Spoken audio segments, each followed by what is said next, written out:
Hello' friends, কি খবৰ আপোনাৰ? আশা কৰোঁ আপোনালোক ভালে আছে। আপোনালোকে মই ভালে আছোঁ নে কি কয়? আপোনালোক সকলোকে মোৰ এই মিনি ব্লগটোলৈ স্বাগতম জনাইছোঁ আৰু ভোগালী বিহুৰ আগতীয়াকৈ সকলোকে শুভেচ্ছা জনালোঁ আৰু সকলো ভালে থাকক। আপোনালোকে ময়ো ভালে আছোঁ। আমি যিহেতু অসমীয়া বিহু বুলি ক'লে আৰু গাততে নাথাকে, সেয়েহে আমি বৰমাহঁতে পিঠাগুড়ি খুন্দি আছিল, তাতে গোৱাৰ লগত মই হেল্প কৰি দিলোঁ আৰু আমাৰ আকৌ নাৰিকল পিঠা কালিয়ে বনালোঁ, আজি আকৌ তেল পিঠা বনাম। সেয়ে আকৌ মাক চাউল ভিজাব দিলোঁ, এতিয়া মায়ে চাউল ভিজালে অলপমান দেৰিকৈ আমিও খুন্দিম। দেখাই তেল পিঠা বনাবৰ কাৰণে এয়া চাউল আমি ভিজাই থৈ দিছোঁ ঘৰৰে, আলু চাউল ভিজাই থৈ দিয়া হৈছে। আধা ঘণ্টামান পিছত এইখিনি খুন্দিম আৰু এতিয়া গাইজ বৰমাহঁতৰ হ'ল, এতিয়া আমাৰখিনিত লাগিলোঁ আৰু এতিয়া আমাৰ সিয়ে ময়ে আমাৰ সি মানে আমাৰ ভাইটিটো আকৌ এতিয়া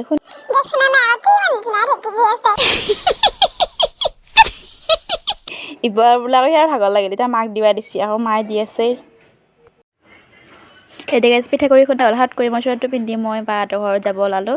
বা মানে আমাৰ পেহীহঁতৰ বায়ে পিঠা সাজিবলৈ মাতিলে, এতিয়া গৈ আছোঁ আৰু আহি পালোঁ গাইজ। আহি এতিয়া বায়ে চব যোগাৰ কৰি দিছে, নাৰিকল চাৰিকল ৰুকি থৈ দিছে, জুই ধৰি থৈ দিছে আৰু এতিয়া সজাই কথাৰে বায়ে চৰুত দিছে, মই আৰু মেৰাই দিম আৰু চাই থাকক। মই ইমান নাজানো নে, হ'লেও ট্ৰাই কৰিছোঁ, হৈছেনে নাই জনাবচোন, ভাল কমেণ্টত জনাব নাপাহৰিব।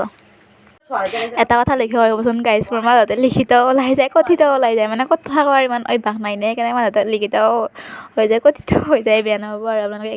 নাৰিকলৰ পিঠা হৈ গ'ল, এইবাৰ তিল দিয়া পিঠা সাজিবলৈ আৰম্ভ কৰিলোঁ আৰু এইফালে আকৌ মা দেখি আমাৰ ভিনদেউৱে মাংস আনিলে, আনি এতিয়া তেওঁ নিজে বনাই আছে। ভিডিঅ' কৰা দেখি আকৌ তেওঁ দাঙিবলৈ দেখাই দিলে।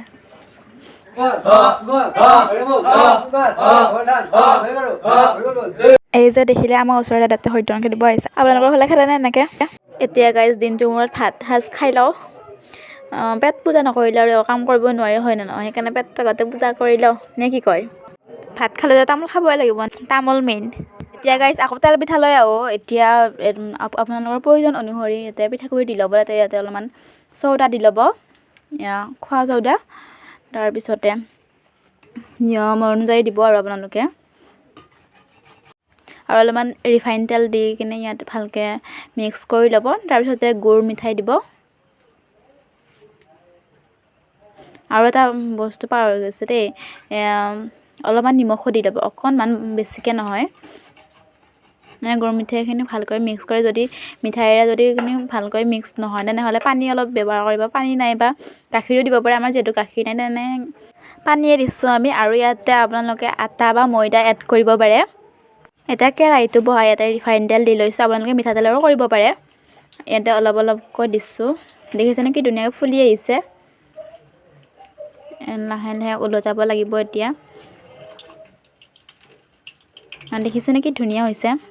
পিঠাৰ ফাইনেল লুকটো আজি এইটোৱে আছিল গাইজ। এতিয়া বাই বাই আৰু মিনি কৰোঁতে ভিডিঅ'টো দীঘলেই হৈ গ'ল আৰু আমনি নাপাব আপোনালোকে। আজি ভিডিঅ'টো ইমানতে সমাপ্ত কৰিলোঁ গাইজ, আকৌ এটা নতুন ভিডিঅ'ত লগ পাম, বাই বাই।